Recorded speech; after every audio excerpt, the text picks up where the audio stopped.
दोस्तों एक बार फिर हम हाजिर हैं मिडिल ईस्ट की 10 अहम और बड़ी खबरों के साथ। मैं हूं विशाल आजम। ईरान ने कहा है कि ओमान के साथ स्ट्रेट ऑफ हॉर्मुज के बारे में एक अहम मुआहिदा करीब है। इस रास्ते से दुनिया का बहुत सा तेल गुजरता है। कुछ माहिरीन का कहना है कि इस मंसूबे पर अभी कई मुश्किल सवाल बाकी हैं। इस मामले पर दुनिया भर की नजर टिकी है।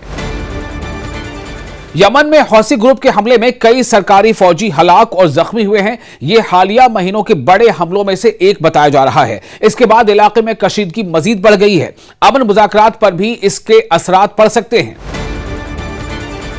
जनूबी लेबनान में एक धमाके में 2 इस्राएली रिजर्व फौजी मारे गए। इस्राएली फौज ने कहा कि वो इस वाक़े की तहकीकात कर रही है। इसी दौरान लेबनान और इस्राएल के दरमियान मुज़ाकरात भी जारी हैं। सरहदी इलाके में हालात अब भी नाजुक हैं।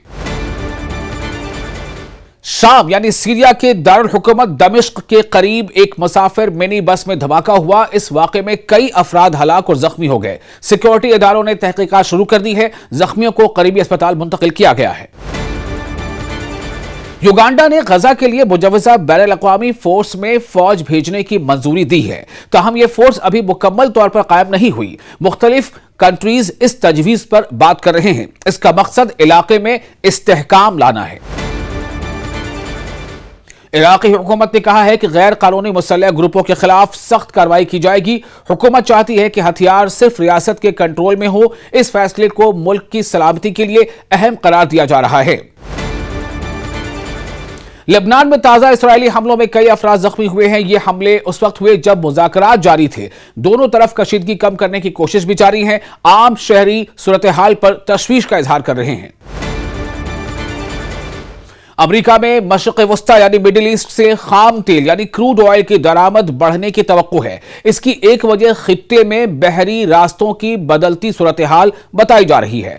तवानाई की आलमी मंडी यानी एनर्जी का वर्ल्ड मार्केट जो है इस पेशरफ्त को करीब से देख रहा है और इससे तेल की तिजारत पर असर पड़ सकता है।